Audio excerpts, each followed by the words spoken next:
Mais ce soir, nous allons spécialement parler de l'esprit de mort. Car l'esprit de mort est un esprit qu'il faut pouvoir discerner en tant que chrétien et en tant qu'enfant de Dieu. Mon frère, ma soeur, beaucoup de personnes meurent en ces temps de la fin.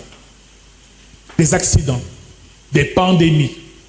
Parfois, des personnes meurent, on se demande qu'est-ce qui se passe? Pourquoi est-ce que les gens meurent autant? Est-ce que c'est le plan de Dieu que les hommes et les femmes, ces créatures meurent de la sorte? Mon frère, ma soeur, Dieu n'a pas créé l'homme pour qu'il meure. Dis-le à quelqu'un, Dieu n'a pas créé l'homme pour qu'il meure.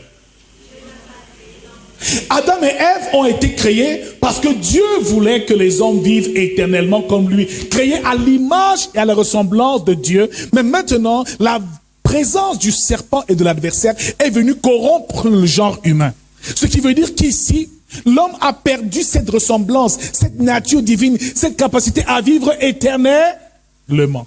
Genèse chapitre 6, à partir même du verset 3. Il dit, mon esprit ne demeurera pas éternellement en l'homme, car il n'est fait que de chair. La durée de ses jours sera de 120 ans. C'est après la chute et la désobéissance d'Adam et Ève que la vie de l'homme a été écourtée. Il a perdu sa capacité à vivre dans l'éternité. Mon frère, je déclare au nom de Jésus-Christ que tu auras la grâce de vivre et d'être rassasié de jour au nom de Jésus. Que tu atteindras 120 ans et même plus si Dieu le souhaite. Alléluia. Parce que laissez-moi vous dire que beaucoup vivent la vie qu'ils doivent vivre.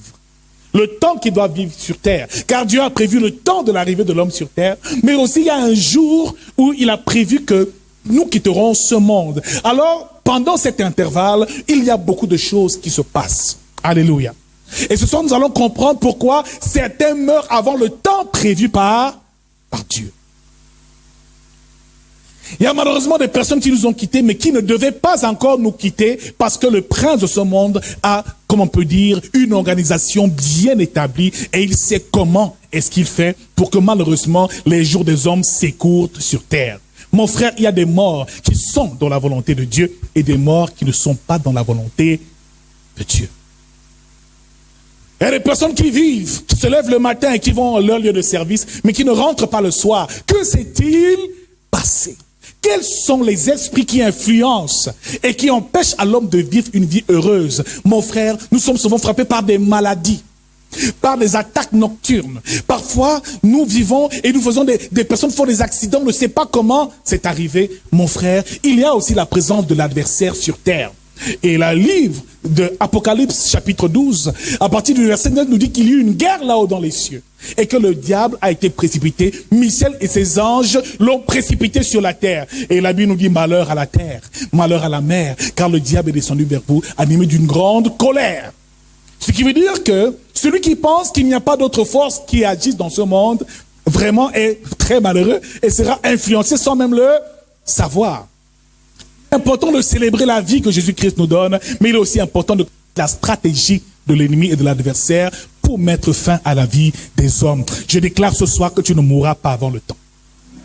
Je déclare que dans ta famille, l'esprit de mort, ça suffit. Parce qu'il y a des familles, malheureusement, qui ne vivent pas longtemps. Hein.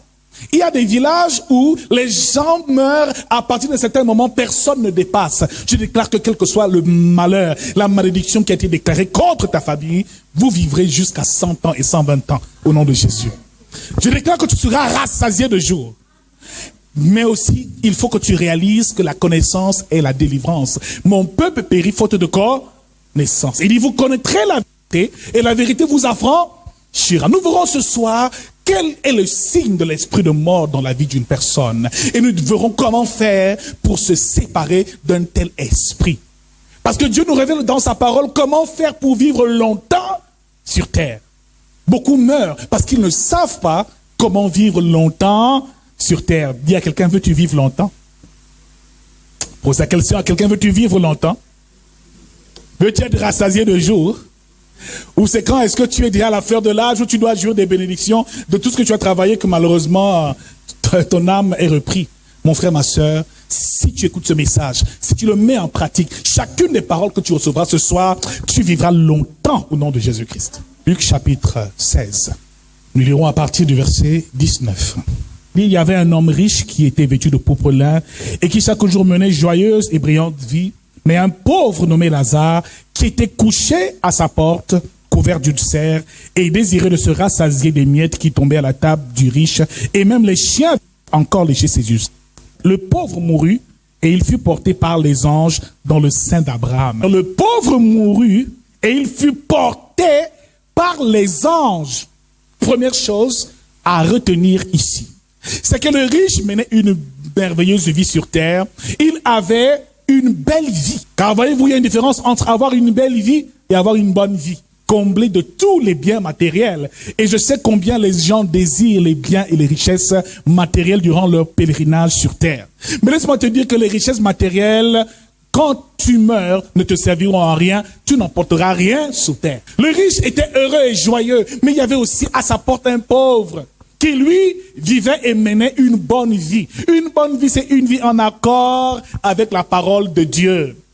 Lorsqu'on mène une bonne vie, cela veut dire qu'on est en bon terme avec son Seigneur. Celui qui mène une bonne vie, à tout moment, il est prêt pour rejoindre le Seigneur. Je suis convaincu ce soir. Question te dit, est-ce que tu es prêt maintenant pour quitter ce monde? Tu vas dire, pardon, j'ai encore trop de choses à régler. Qui ici est bien prêt pour l'éternité? Qui est prêt? Qui est sûr que là maintenant, s'il va en jugement, il est OK? Mais bien aimé, quelqu'un qui mène une bonne vie est prêt à tous les instants parce qu'il marche et accomplit la volonté de Dieu. Et la Bible nous fait comprendre ici que ce pauvre était pauvre et il avait le corps plein d'ulcères. Et les chiens venaient même encore lécher les ulcères. Donc ce pauvre était important pour les chiens. Au moins il servait à quelque chose. Il venait au moins lécher les blessures et les plaies de ce pauvre. Bien aimé dans le Seigneur, un jour les deux sont morts. Ce qui veut dire que la vie sur terre est éphémère. C'est seulement laps de temps. Et durant ce petit temps qui nous est imparti, nous devons bien jouir de la vie que Dieu nous donne. Nous devons bien gérer le temps que nous avons à vivre sur terre. Car l'éternité et la vie après la mort dépendent de comment nous avons vécu sur terre. Tu peux vivre sans servir Dieu. Tu peux vivre en faisant le mal. Tu peux vivre en faisant beaucoup de choses. Mais laisse-moi te dire que la meilleure vie, c'est de vivre en marchant dans la volonté de Dieu et en servant ton Seigneur fidèlement. Bien-aimé dans le Seigneur, dans l'autre monde et dans la vie après la mort, la richesse n'a aucune valeur. Ni terrain, ni voiture, ni maison, ni femme, ni enfant. C'est seul qu'on se retrouvera devant le Seigneur. Mais laisse-moi te dire que ce soir, tu as choisi la bonne part qui ne sera jamais enlevée au nom de Jésus. Parce que tu reçois et tu vis la vie de Christ. La Bible déclare que lorsque le pauvre est mort, les anges sont venus le récupérer et l'ont emmené jusqu'au sein d'Abraham. Il est allé dans la présence de son Père, dans la présence de Dieu. Et Jésus l'a dit, je m'en vais vous préparer une place là-haut. Et il y a plusieurs demeures dans la maison de mon Père. Donc là où Abraham, le Père de la foi, dont nous sommes les héritiers, se trouve, c'est là où nous serons aussi. Il est allé rejoindre Abraham. Et il était dans le sein d'Abraham. Mais la Bible déclare que le riche aussi est mort et il fut enseveli. Mon frère, il est allé où? Au séjour des morts. Bien aimé, la Bible nous fait comprendre ici qu'il y avait des flammes. C'était un lieu de tourment, un lieu où il n'avait pas le repos de son âme. Son âme était troublée à mort, au point où il leva les yeux et vit Abraham avec le pauvre Lazare qu'il avait méprisé durant sa vie sur terre. Et c'est là où il appelle Abraham, Père Abraham. Demande à Lazare de tremper ne serait-ce que son doigt dans un peu d'eau afin que cet homme me rafraîchisse là, parce que je souffre, parce que le feu me brûle ici. Bien-aimé dans le Seigneur, dit avec moi, après la mort, il est trop tard. Toute la vie d'un homme se joue pendant qu'il est vivant et pendant le temps que Dieu lui donne, il doit apprendre à bien le gérer. Alors mon frère, rachetons le temps. Il allait plus loin et lui dit, dis à Lazare, de descendre et d'aller voir mes frères. Peut-être même si un mort vient dire à mes frères ce qui se passe ici, ils vont se repentir et mener une bonne vie sur terre. Mon frère, la vie sur terre, parfois nous détourne même du chemin que Dieu a tracé pour nous. Les occupations, l'argent, la quête du pouvoir, les réussites, les promotions, ça nous détourne du véritable plan divin rattaché à notre vie. Mon frère, la vie n'est pas éternelle et on ne vit pas éternellement sur terre. Dis à quelqu'un, un jour tu vas mourir. Dis-lui, un jour tu quitteras ce monde. Il est temps maintenant de préparer l'éternité au nom de Jésus-Christ. Alors qu'est-ce qui arrive après la mort? Naturellement, celui qui a vécu dans la volonté de Dieu, les anges viennent le prendre. Mais celui qui a vécu en dehors du plan de Dieu, malheureusement, sera face à une autre réalité. Il sera dans un lieu de tourment. Dis-lui, ce n'est pas mon partage. Dis, ça ne me regarde pas. Parce que je sers fidèlement mon Dieu. Je suis à la bonne place. Amen. Alors laisse-moi te dire ici, mon frère, que la mort existe. Et qu'est-ce que c'est donc que la mort? La mort est simplement, purement et simplement, l'absence de vie. Nous sommes esprit, âme et corps. C'est quand effectivement ton corps retourne à la terre d'où nous avons été tirés. L'âme et l'esprit retournent à Dieu. Mais laisse-moi te dire ici que certaines âmes vont dans le lieu du tourment, d'autres vont dans le repos éternel. Mon frère, il y a plusieurs types de morts. Première chose que tu vas noter ce soir, plusieurs types de morts. Le premier type, c'est la mort naturelle. Et Hébreux 9, au verset 27, nous dit, il est réservé aux hommes de mourir une fois, après quoi vient le jugement. Bien-aimé dans le Seigneur, il y a la mort naturelle. Ce qui veut dire que dans le mécanisme de la mort naturelle, ça veut dire que le temps que Dieu a prévu pour ta mort, pour la vie sur terre, a été bien aimé, consommé comme il se doit, et par la suite, tu retournes au Seigneur. Il y a toujours un temps où on vient, et un temps où on part. On dit date de naissance. Il y a l'acte de naissance, n'est-ce pas? Mais il y a aussi l'acte de décès. Un jour où tu viens, et un jour où tu pars, tout a déjà été conçu et prévu par Dieu. Deuxième type de mort, c'est la mort surnaturelle. Tu vas écrire surnaturelle. C'est donc une mort qui est au-dessus du naturel. Une mort qui n'obéit pas à la norme.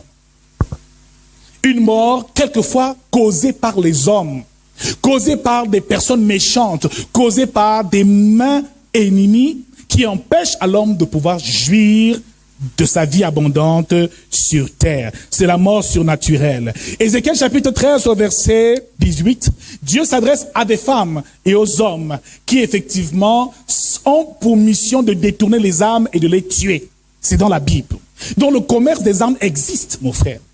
Il dit ici, tuant les âmes qui ne doivent pas mourir et faisant vivre les âmes qui ne doivent pas vivre. Il accusait là certains hommes et certaines femmes qui par certaines pratiques tuent des âmes qui doivent vivre et font vivre celles qui doivent mourir. Mon frère, certains ont été tués, pourtant ils devaient encore vivre.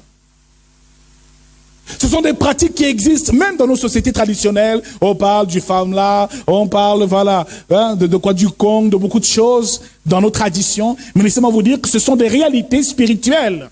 Il y a un marché des âmes qui existe. Il y a un commerce des âmes qui existe. Mon frère, tu peux marcher et on t'a déjà vendu sans même que tu ne le saches.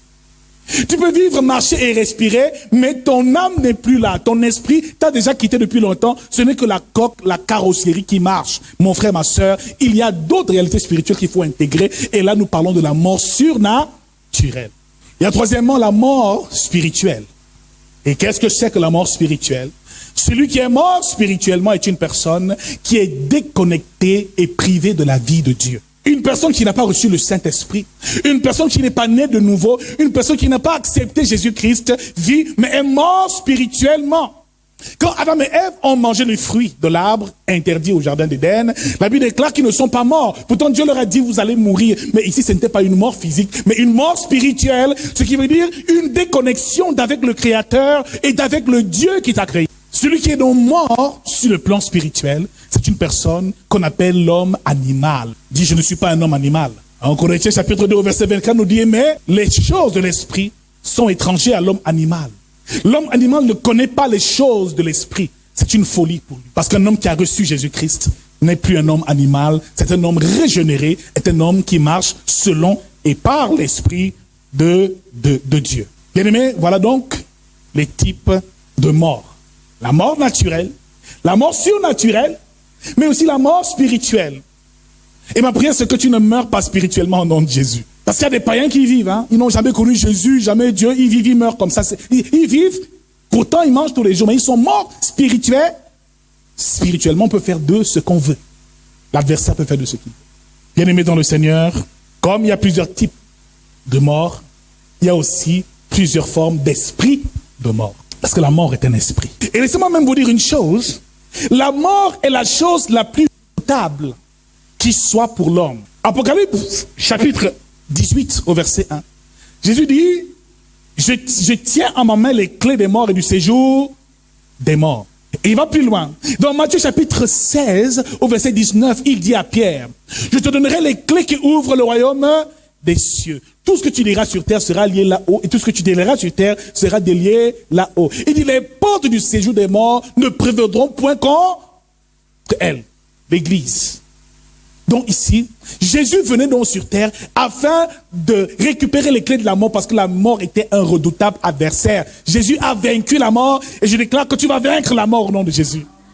En tant que chrétien, il n'y a pas de mort. Il est mort et il ressuscite le 3e jour. Il est assis à la droite de Dieu le Père, et tu es assis avec lui dans les lieux célestes au nom de Jésus-Christ. Nous allons passer par le même chemin, parce qu'il est pour nous le chemin, la vérité et la vie. La mort est redoutable. Il vient ici régler le problème de la mort sur terre. Parce que les hommes avant la venue de Jésus étaient tous morts. L'humanité était morte. Jésus est venu rétablir la vie. Il dit, je suis venu afin que mes brebis aient la vie et soient dans l'abondance. Mon frère, Jésus est venu régler le problème de la mort. Et si tu ne le réalises pas, c'est compliqué, parce que celui qui meurt en Christ n'est pas mort. Et il vit, quand bien même il serait mort. C'est pour ça qu'il est la résurrection et la vie. Alléluia. Alors ici, 3 types d'esprits de mort existent. Je l'ai dit, la mort est un esprit. 3 types d'esprits de mort. Le premier esprit de mort que tu vas noter, numéro 1, c'est l'ange de la mort. C'est l'ange de la mort. Et Hébreux chapitre 11, verset 28 nous dit, « Ainsi l'ange de la mort n'a pas touché au fils aîné des Israélites en Égypte. » Ce qui veut dire que lorsque Dieu voulait décimer l'Égypte, pendant qu'il retenait son peuple en esclavage, Dieu a envoyé l'ange de la mort frapper le bétail, frapper les premiers-nés des Égyptiens. Mais il a dit une chose, mettez le sang d'un agneau dans chaque famille, sur les portes et les linteaux, et l'ange de la mort, quand il arrivera, il verra le sang. Je déclare que le sang de Jésus-Christ te protège de la mort. Je déclare que le sang de Jésus-Christ te protège de la mort. Bien-aimé dans le Seigneur, l'ange de la mort existe, c'est un esprit. Il vient quand ton temps est déjà arrivé selon le plan de Dieu. C'est à lui que tu auras affaire. Cette fois quand il arrive, il n'y a rien à faire. Même si tu pries comment, c'est terminé. Même si tu intercèdes et tu es le meilleur prieur de l'église, ça ne vaut plus la peine. L'ange de la mort est déjà là. Et sa sentence est irrévocable. Vient accomplir le plan de Dieu dans la vie d'un homme. Deuxième type d'esprit, ce sont les esprits méchants dans les lieux célestes. Les esprits méchants dans les lieux célestes. Éphésiens chapitre 6 au verset 12 nous dit, nous n'avons pas à lutter contre la chair et le sang, mais contre les dominations, les princes du monde des ténèbres, les esprits méchants dans les lieux célestes. Donc ici, les esprits de mort sont catégorisés dans la hiérarchie de l'ennemi et de l'adversaire. Il y a donc les dominations, les princes du monde des ténèbres, on les appelle aussi les principautés, mais il y a aussi les esprits méchants dans les lieux célestes qui habitent le 2e et même le 1er ciel. Ce sont donc des esprits méchants qui ont pour mission de conduire les hommes à la mort, de vous pousser à mourir. Et ils font tout et leur mission, c'est de faire que l'homme ne vive pas longtemps sur terre. Ils vont commencer à influencer ta vie. Tu commences à aimer l'alcool et tu meurs par une cirrhose de foie. Tu commences à aimer le tabac et tu meurs par un cancer des poumons. Tu commences à aimer l'impudicité, les adultères, la fornication et tu meurs par le sida et par bien des choses. Mon frère, les esprits de mort existent. Ce sont des esprits méchants, des esprits rebelles qui ont pour mission sur terre de faire mourir les hommes avant leur temps.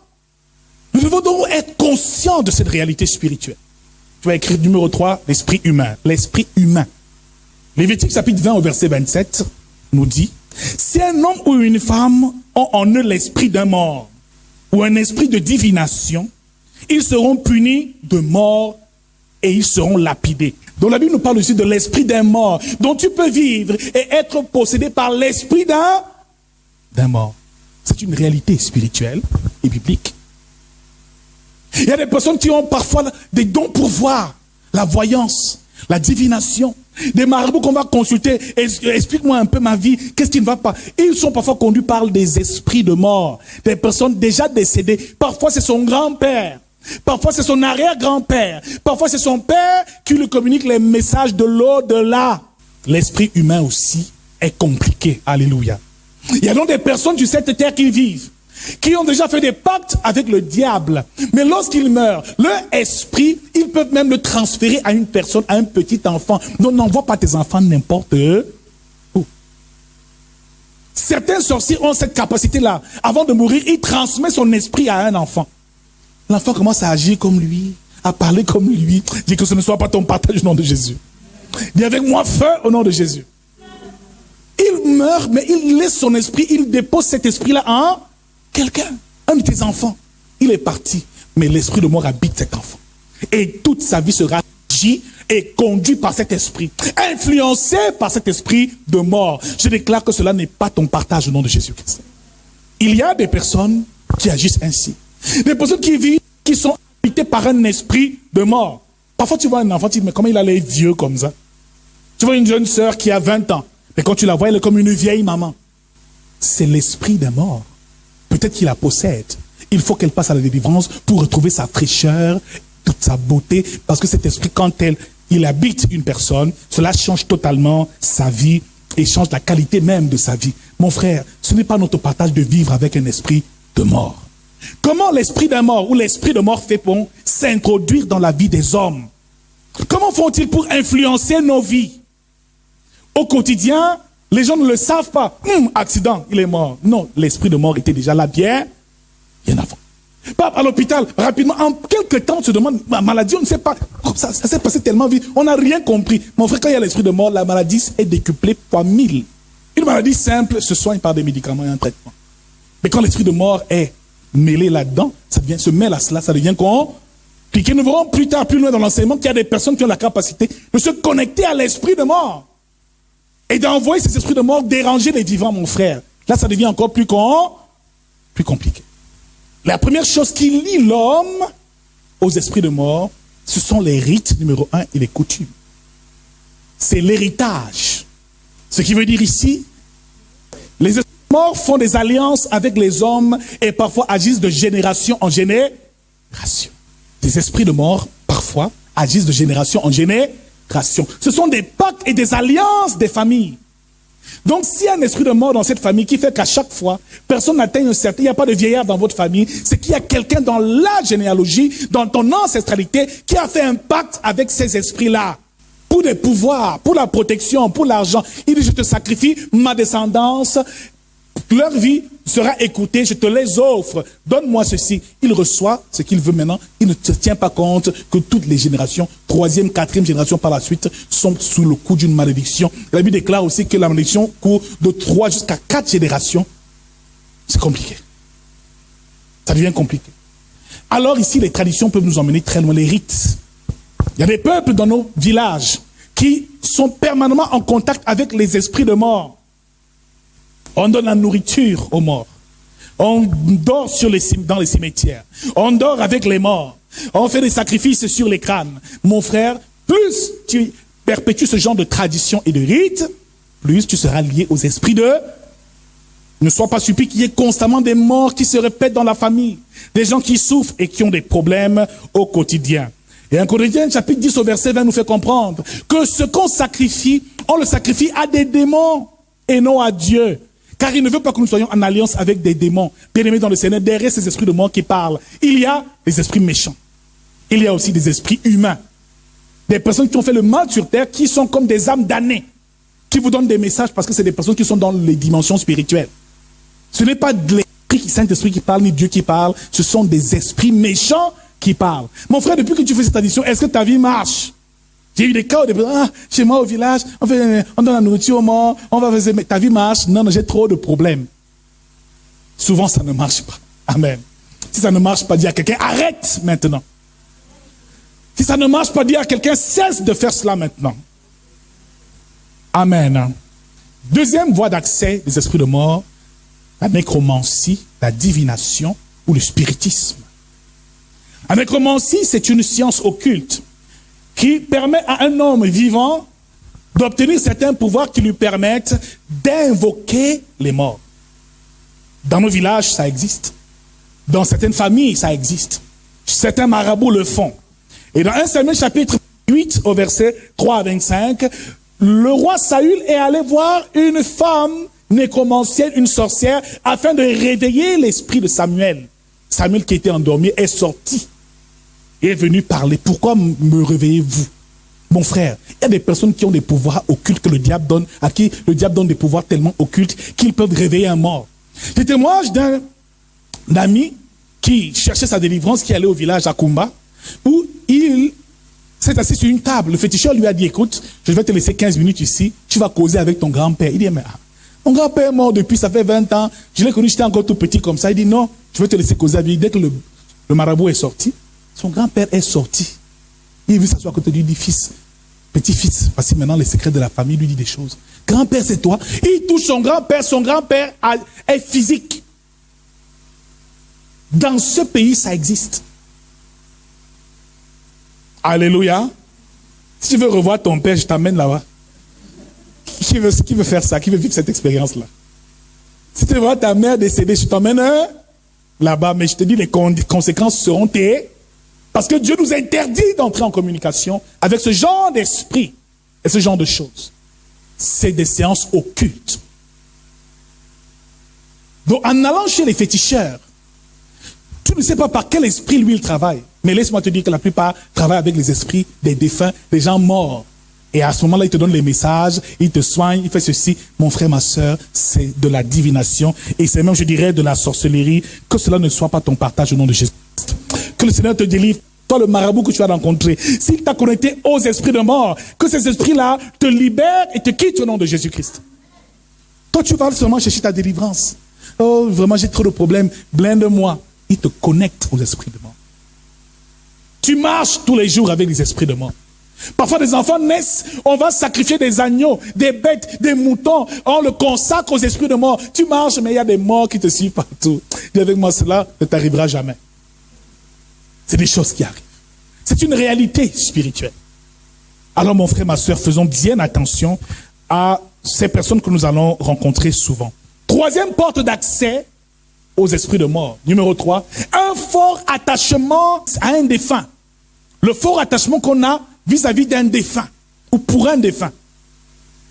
Une femme qui aimait beaucoup son mari, qui refuse de le laisser partir, aura toujours la visitation de l'esprit de cet homme parce qu'elle ne l'aura pas laissé partir.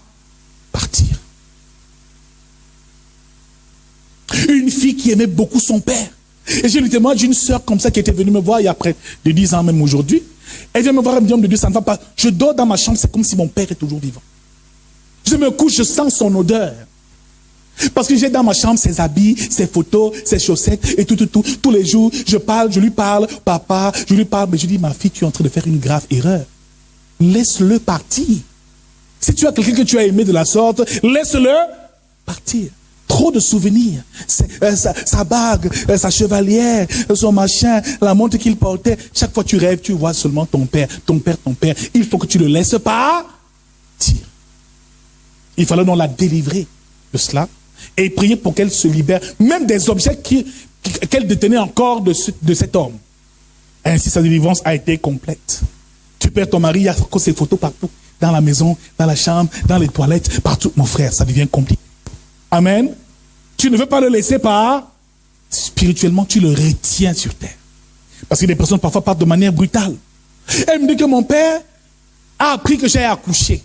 Il a pris la voiture pour venir me rejoindre. Il est mort en route. Donc il voulait venir voir sa fille. Mais son esprit est troublé. Son âme est troublée. Il ne peut pas retrouver, il ne peut pas reposer en paix parce qu'il est venu pour quelque chose. Il est mort de manière brusquement. Et cette sœur ressentait sa présence partout. Elle lui dit même que quand elle lui parlait, il répondait. Elle écoutait même sa voix. Une autre connexion, moyen d'accès des esprits de mort, la possession. Nous avons dit tout à l'heure que certains esprits de mort peuvent posséder les hommes. Des personnes peuvent vous posséder même de leur... Ces personnes meurent, mais leur esprit demeure en vous. Comment reconnaître et savoir que là, c'est un esprit de mort qui est en train d'agir sur moi? Psaume 23. Il dit que quand je traverserai la vallée de l'ombre de la mort, je ne craindrai aucun mal. Si je traverse la vallée de l'ombre de la mort, je ne craindrai aucun mal. Bien-aimé dans le Seigneur, il n'y a pas d'esprit de mort sans l'ombre de la mort. celui qui est habité ou qui est visité permanemment par les esprits de mort, bien aimé, il traverse dans une vallée, dans la vallée qu'on appelle la vallée de l'ombre de la mort. Donc la mort le couvre de son ombre. La mort vient le voiler. Les esprits de mort voilent la vie de certaines personnes et voilent même l'étoile, la destinée de certaines personnes. Quel que soit le voile qui est sur toi, que ce voile soit déchiré au nom de Jésus. Par la simple parole de ma bouche et par la déclaration de la parole de Dieu, ce voile qui t'empêche de vivre va enfin être déchiré. Il y a des personnes qui vivent, mais elles ne sont pas vivantes, elles sont mortes. Le voile et l'ombre de la mort a pour mission de tuer ta destinée et de tuer ta vie. Tes finances meurent, ta santé meurt, tes projets meurent, donc tout ce que tu fais est teinté ou alors est touché et saisi par la mort. La mort spirituelle, la mort matérielle, dans tous les domaines, tu n'existes pas. Personne ne t'appelle, les opportunités, tu n'en as pas. C'est comme si tu vis, pourtant tu es mort. Mon frère, je déclare qu'après cette soirée, les gens commenceront à t'appeler. Après cette soirée, ce voile et cette ombre de la mort va quitter ta vie au nom de Jésus. Ceux que tu as aidés se souviendront de toi. Parce qu'il y a des personnes qui vivent comme si elles avaient été oubliées. On nomme tout le monde, toi on t'oublie. Il y a une ombre qui plane. Il y a une ombre qui plane dans ta vie. D'autres trouvent du travail facilement, mais quand tu arrives, on ne veut même pas te voir. Tu parles, on ne veut même pas t'écouter, parce qu'il y a l'ombre de la mort sur toi. Et cette mort a une odeur. Parfois, quelqu'un est rejeté permanemment.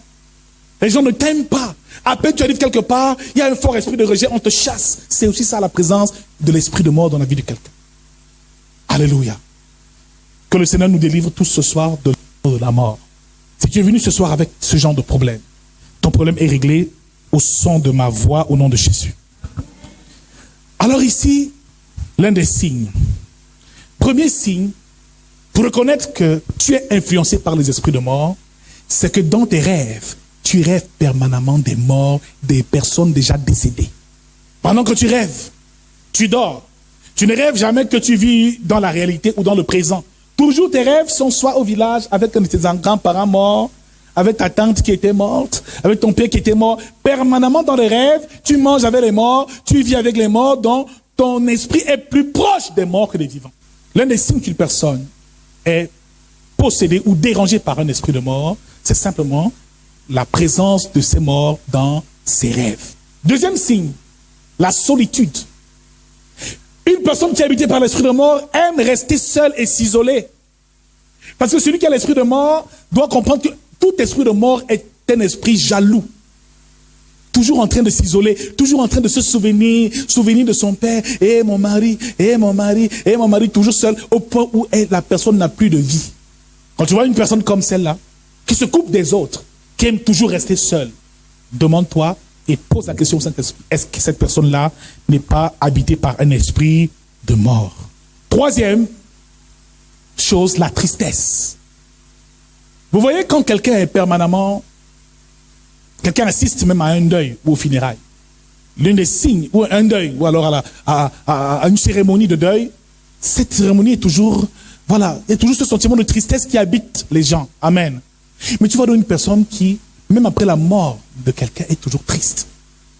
Ça peut même être un marabout qui lui lance l'esprit, envoie l'esprit de mort vers lui ou vers elle. Mais l'un des signes, c'est que la personne est privée de joie. Pour voir cette sœur sourire, il y a un problème. Il y a quelqu'un, est-ce que tu souris souvent? Toujours le visage attaché, toujours fâché, toujours en colère. Bien-aimé dans le Seigneur, l'absence de joie est un signe aussi de la présence de l'esprit de mort. Alléluia. Un autre signe, des accidents répétés. Tu sortais, tu ne sais pas comment ça s'est passé. Oh, la voiture t'a cogné, le pied est cassé, tu es à l'hôpital. Ça se produit une fois, deux fois, toujours accident. Trois fois, ton sang ne fait que couler. Ça veut dire qu'il y a un problème. Présence de l'esprit de mort. Des maladies à répétition. Toujours à l'hôpital. À l'hôpital, des tensions, tu ne sais pas, ça ne va pas. Tu es secoué, tu es menacé. Toujours, tout le temps, ce genre de situation arrive. Ça veut dire qu'il peut avoir la présence d'un esprit de mort. Quel que soit l'esprit de mort qui t'amène toujours à l'hôpital. Qui te cause toujours des maladies à ton corps. Que cet esprit te quitte au nom de Jésus. Parce qu'il y a des maladies qui ne sont pas du fait de Dieu. de la volonté de Dieu, des cancers qui tuent, des esprits qui tuent des gens et qui simulent même des maladies. C'est-à-dire, on a l'impression qu'il est malade, mais ce n'est pas une réelle maladie. Mon frère, ma soeur, que cela ne soit pas ton partage. Une personne qui a constamment, on va dire même la malchance. Tout ce qu'elle fait, rien ne marche. Tu commences à faire un petit commerce ici, hop, tu fais faillite. Tu veux te marier, l'homme veut t'épouser, hop, il divorce. Tu veux travailler, un projet, hop, ça ne marche plus. Tu commences un projet, donc tout ce que tu fais, rien ne... Donc ta vie est marquée du sceau de la mort. L'échec, des échecs à répétition. Un autre signe, c'est l'esprit de rejet. Les gens te rejettent beaucoup. Qui aime vivre avec les morts? Mais toi, tu es comme un mort. Quand on te voit, tu ne vis pas, tu es mort. Mon frère, il y a des sœurs ici, même si elle est gentille, elle t'appelle pour te dire bonjour. Quand elle t'appelle seulement, ça t'énerve. Elle vient même te donner à manger. Elle t'apporte des fruits. Oh papa, j'ai pensé à tasser les fruits. Tu prends les fruits, là, elle t'énerve à mort. Tu ne sais pas pourquoi, mais cette personne-là, tu ne veux même pas qu'elle fasse 10 minutes chez toi. C'était arrivé à qui ici de vivre une telle chose? Que tu aies une aversion pour une personne, tu ne sais pas pourquoi tu n'aimes pas la fille là. Chaque fois qu'elle vient, tu sens seulement que tu veux la rejeter, ou alors même, est-ce que tu as subi toi-même le rejet des autres? C'est arrivé à qui ici dans son passé? De vivre une telle situation dans le passé? De se sentir rejeté par les autres? Ça, c'est un signe de l'esprit de mort. Bien aimé dans le Seigneur, dernier signe, les blocages. Nous l'avons même déjà dit tout à l'heure, des blocages multiples. Le ciel fermé. Personne ne pense à toi. Il n'y a aucune opportunité qui se présente à toi. Ça veut dire que ces esprits-là ont fermé ton ciel. Tu veux même aller prier, mais tu tombes sur la mauvaise personne, on t'escroque. Tu veux aller faire quelque chose, on t'emmène quelque part, ça c'est toujours mal. Donc en fait, il y a une présence qui agit et qui a tissé sa toile autour de toi. Comment être délivré de l'esprit de mort? Qu'est-ce qui fait à ce que l'homme puisse être délivré de l'esprit de mort? Donc, comment vivre longtemps? Ça c'est très important. Comment vivre plus longtemps?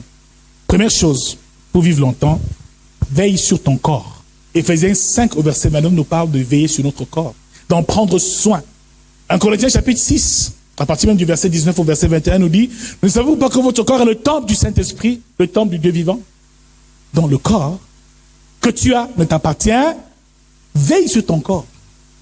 Les adultères, les excès de table, l'ivrognerie, tout ce qui détruit ton corps te conduira vers la mort. Tout excès. On parle ici des œuvres de la chair. Manger à l'excès, boire à l'excès, tout ce qui empêche effectivement l'équilibre et l'épanouissement de ton corps. La prostitution, tu commets l'adultère avec n'importe qui, tu détruis le temple du Saint-Esprit. Et vous ne savez pas que votre corps ne vous appartient pas, il est le temple du Dieu vivant. Dès l'instant où tu réalises que mon corps est sacré, il ne m'appartient pas, tu vivras plus longtemps. Tu vas l'entretenir, faire un peu de marche, un peu de sport, manger parfois bio, les légumes. Tu vas tout faire pour entretenir ce corps afin qu'il puisse vivre longtemps.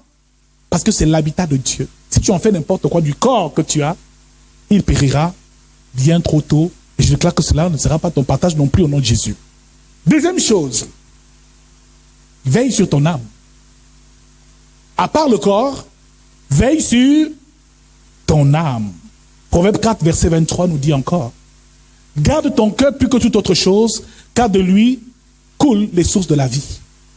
Veille donc sur ton âme, ça veut dire sur les sentiments de ton cœur. N'aie pas de haine dans le cœur. Ne sois pas jaloux des autres. Sois toujours en paix. Aie de l'amour en toi. N'aie pas des ressentiments, des rancœurs, de la haine et de la méchanceté dans le cœur. C'est pour ça qu'il dit, garde ton cœur plus que toute autre chose. Les sources de la vie proviennent de la pureté de ton cœur. Plus ton cœur est joyeux, plus ton cœur est paisible, plus ton cœur est en paix, plus tu vivras long. Les cancers, les hépatites, les tensions artérielles, les diabètes, toutes ces choses, c'est parce que parfois dans le cœur, on a beaucoup de soucis. Troisièmement, veille sur ton esprit. Quand on dit ici de veiller sur l'esprit, cela veut dire qu'il faut nourrir ton esprit de la parole de Dieu. Il le dit encore, Matthieu chapitre 4. L'homme ne vivra pas de pain seulement, mais de toute parole sortant de la bouche de Dieu. Car Ces paroles sont esprit et vie. Donc plus tu te nourris de la parole de Dieu, plus tu l'écoutes, plus tu la dévores, plus tu vis dans cette parole, plus tu vivras longtemps. Et Jésus, c'est le Verbe fait chair. Car il dit aussi, Jean chapitre 1, au commencement était la parole était avec Dieu, la parole était Dieu. Toutes choses ont été faites par elle, dont la parole c'est Jésus. C'est lui le Verbe fait chair. Plus tu te nourris de cette parole, plus tu vivras longtemps. Sa parole, c'est de la lumière. Elle va nourrir ton esprit. Bien-aimé, nous mangeons le couscous tous les jours pour nourrir notre corps. Mais notre esprit n'est pas nourri. Et il se nourrit quoi? De la parole de Dieu. Et de la prière. Donc, quand tu ne lis pas la parole de Dieu, tu ne pries pas. Mais les sorciers vont t'attaquer, ça va vite te toucher. Parce que ton homme intérieur, ton esprit n'est pas nourri. Donc ici, nourris-toi physiquement, mais nourris-toi aussi spirituel. Reçois une certaine consistance spirituelle. Quand ils viendront la nuit t'attaquer, ils vont donc ton esprit sera nourri et dense. C'est la parole de Dieu qu'il fait. Un autre point avant de nous séparer, honore ton père et ta mère. Il dit, honore ton père et afin de vivre longtemps sur terre. Afin que tu sois heureux et que tu vives longtemps sur terre, c'est le seul commandement qui est accompagné d'une promesse. Éphésiens 6 au verset 3 nous demande d'honorer le père et la mère afin d'être heureux et de vivre longtemps sur terre. Mon frère, beaucoup d'enfants sont morts. Les esprits de mort ont agi dans leur vie parce qu'ils ont déshonoré leurs parents. Si ton père et ta mère sont fâchés de toi, tes aînés sont fâchés de toi, pardon, demande-leur pardon et va te réconcilier et va les honorer. Tu as de l'argent, tes parents t'ont élevé, maintenant tu as de l'argent, tu les méprises. Tu vas mourir. C'est une loi et un principe divin avec lequel on ne s'amuse pas. Un dernier point, nous verrons, pour éviter la mort, accomplis ta mission sur terre. Œuvre pour Dieu. Beaucoup meurent très tôt parce qu'ils ne sont pas sur le chemin que Dieu a tracé pour eux. Je suis convaincu d'une chose, c'est que si je n'étais pas pasteur aujourd'hui, ma vie aurait pris un autre tournant. Tu imagines quelqu'un que Dieu veut utiliser, qui décide de faire autre chose. À cause de cela, ta vie peut être écourtée. Mon frère, beaucoup meurent parce qu'ils sont inutiles. Ils ne servent totalement à rien dans la vie. Tu vois une personne qui est là, elle boit, elle sort, elle couche les hommes, elle se balade. Toute sa vie, c'est les balades, c'est la distraction. Mon frère, réalise que plus tu te mets au service de Dieu, plus tu es utile pour le royaume de Dieu, plus Dieu te maintient sur terre parce que tu sers à quelque chose, à l'expansion et à l'extension de son royaume sur terre. Donc la plus grosse protection qui soit pour un chrétien, c'est d'être dans la maison de Dieu, non seulement d'être dans sa maison, mais d'être au service de Dieu, quel que soit le département où tu te trouves. Le fait que tu sois utile dans sa maison te sécurise.